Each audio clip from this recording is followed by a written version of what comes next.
Hey guys, welcome back to Apocalyptic Guitars. This is Nate, and we are going to progress in this guitar build today. Now, confession, off camera, I did ride out the body for this piece of mahogany, and I did glue it in place and fit it and stuff like that.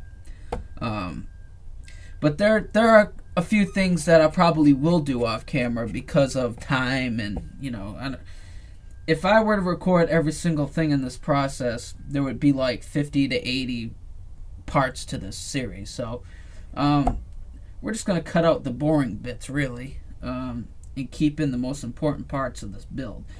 Now, I did that, but we have to now plane it so it's flush with the body, because it is slightly proud of the body, and you can feel that it's slightly proud.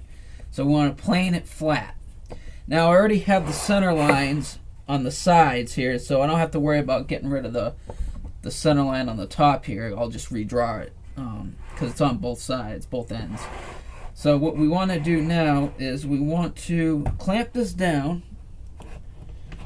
And I have roughly 1, 2, 3, 4, 5, 6. I have about 7 clamps, and that's basically what you need in guitar building. More is better. Don't get me wrong, more is better, but all you really need is about 7 clamps, 6 or 7 clamps to do guitar building. I'm not gonna really worry about putting a caul, especially around the edges of the clamp, because I'm going to be carving that away anyway, so it really doesn't matter. Now, we got a plane here. This plane, God, it's got to be around 50, 60 years old, maybe older. I got this from my grandfather, in which I believe he said he might have gotten this from his father. So, it's an old clamp, old plane. Did I say clamp that whole time? I meant plane. It's an old plane. Now we're going to make sure that the blade is even. And from the looks and the feel of it, it is even. So we're good to go here. Now, let's get planing, shall we?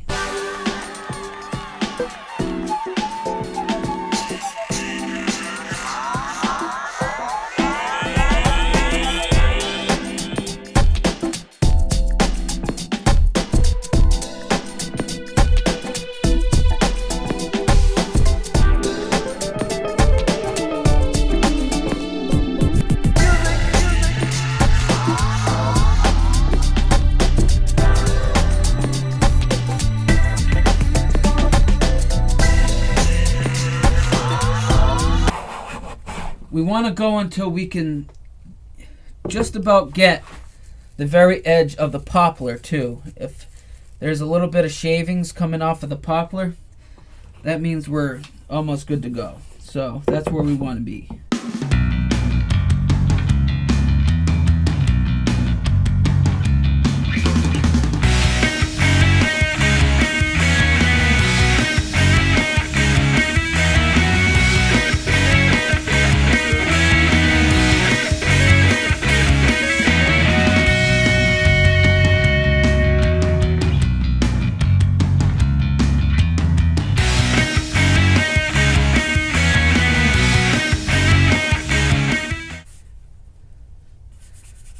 That's feeling flush to me.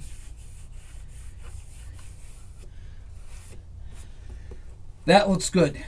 That looks good to me. So, now that we got that,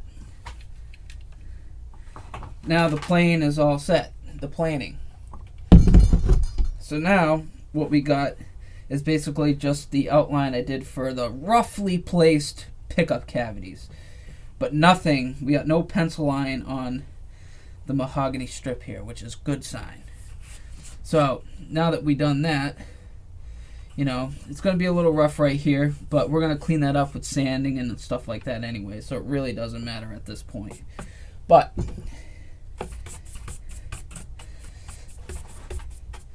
that there is completely flush. Completely flush. And we're just going to check real quick.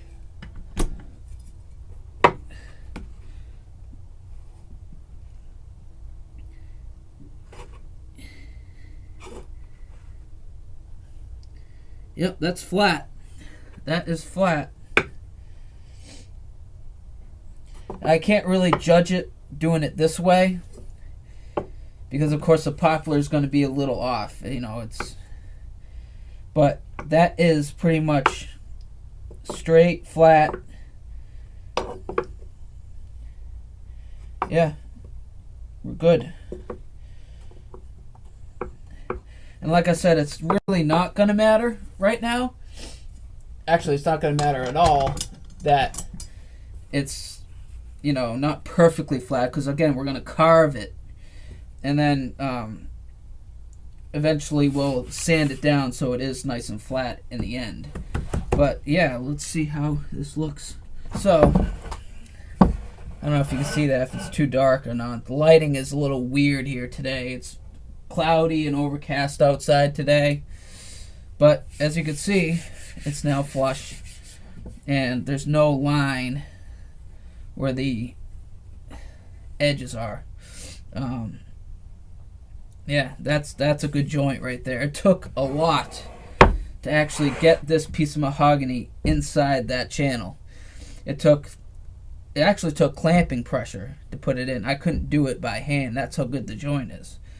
So now that we got that all set, basically all we need to do now is redraw the center line. And luckily I still have some on this very end here where we can just follow that line all the way down.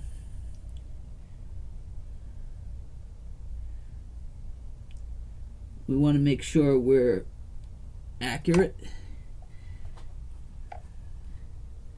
And there we go.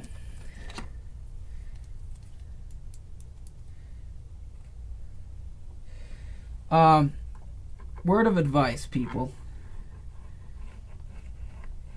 Measuring is very important in guitar building. It is actually the most important thing in guitar building. So please, if you're gonna spend any money on tools for guitars or guitar building, get a good ruler or measuring device. I like to use metal ones or steel, or you can use whatever. If you can use aluminum if you want it, but I like to use steel rules, and they're accurately like measured out, so you don't have to worry about inaccuracy. And it has metric and imperial on both sides. You're gonna have to learn how to read metric or figure out metric, millimeters, centimeters, all that stuff. You're gonna learn. That's the whole discipline of guitar building, because you're gonna have to get like thousandths of an inch or whatever, half mils or whatever, you know, really small, accurate measurements. So that's another thing you got to look out for. But other than that, I think we're pretty much there as far as this strip goes. And we're just gonna clean this up with some sandpaper here. There we go. And now we're pretty much good on this part here. Now what we can do is come with a router and route out the neck pocket. And we're going to do that later. Probably the next episode, but let's bring in the neck blank, shall we? Yes. So what we have here is a lovely piece of bird's eye maple that I'm using for the neck. This is the neck blank right here. And I'm actually going to mark out, before I forget, that this is that's the nice side. Code word is that's the side your hand's going to be on. The viewing side, if you will. Now for this, we're going to have to do some scarf joint on this. And basically we're going to have to cut it at an angle like this, and then make it a break angle for the headstock. But again, that's going to be at probably the next episode too. So we got this. So basically we're doing a reverse headstock. So this is going to be the downside. So we're going to use this as the gluing surface for the fretboard. So basically what we want is something like that. That's what we're looking for right there. Now this ain't going to be wide enough to get this very edge, but that's okay because I can just kind of fix that or whatever. So it's not going to be a big deal in the long run. Or actually I can do it on this side like that and just cut off that, just kind of make that smaller, which that's probably what I'll end up doing anyway. But yeah, that's basically what it's going to be like. We got to route out the truss rod channel, and I got the truss rod right here. So what we need to do is route it out. This is actually upside down, but I'm just using it because the flat face is on the top. So I'm going to put the flat face down so I have a better accurate reading. So we want that about right there. So that's where our truss rod channel is going to be, right about there. So we got to route that out, and then we got to cut where the end of the nut's going to be, and that'll give us our basically where we need to angle the headstock angle, brake angle actually. So we're going to mark that out too. But this will all be on the next episode of this build. Yes. Now, I have a bunch of hardwood still laying around, mostly mahogany, and I have some poplar and maple in here. What I plan on doing is making a veneer out of this piece of mahogany right here, a very, very thin veneer, and I can do that on the bandsaw. And then basically I'm going to make that so it's going to be, I'm basically going to put a veneer on the headstock. And I gotta angle this so it's perfect here. And I don't know how, there we go. So that would work like that.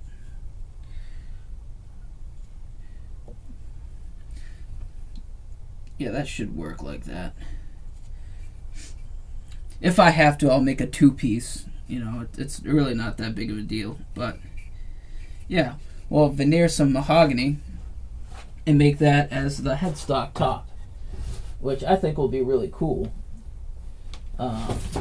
I don't think I have anything else, any other bigger pieces of mahogany. So I also do have some veneer, some actual veneer right here. And this is basswood, but it matches too closely to the color of the maple and the poplar. So, I mean, I could stain it, but, you know, I'd rather use natural wood, so I might have to do a two-piece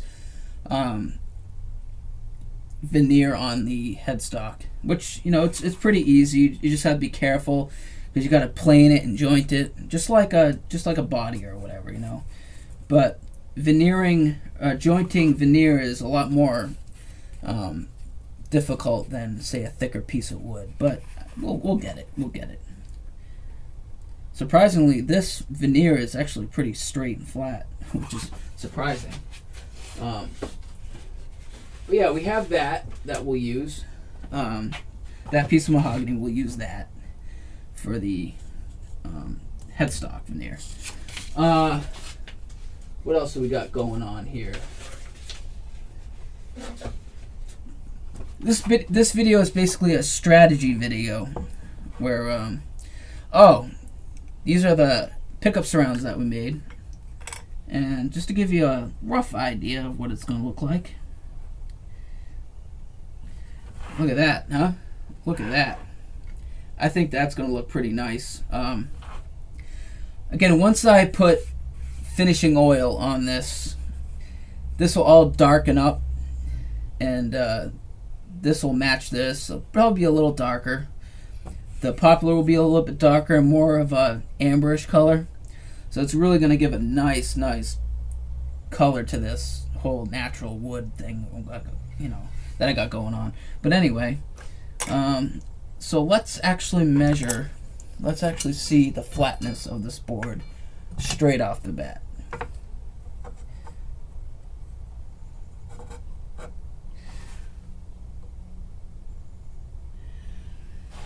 That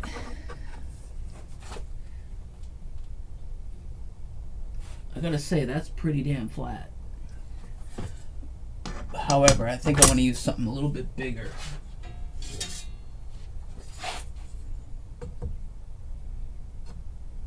No, we'll go with the big. We'll go with this guy here. This guy's huge, huh? So basically, if I don't hit anything. Alright, so basically we just want to look for straightness and flatness here. So basically that's flat. That's as flat as we're gonna get. Right there. So we're good on that front.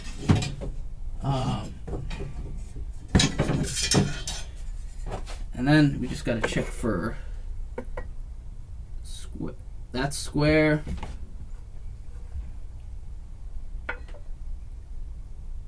That's square. And that's square. So this piece of maple, this neck blank is actually all set and ready to go. So we'll tackle that in the next video. Anyway, guys, I hope you enjoyed this video. It's kind of short and kind of pointless, but basically I'm just telling you what's coming up next, and we're planning this out so we're not just going in blind. Because I like to have at least a plan when doing stuff, because it's more organized that way, and you tend to not forget things and make mistakes if you plan ahead. So that's what we'll be tackling next time on Apocalyptic Guitars.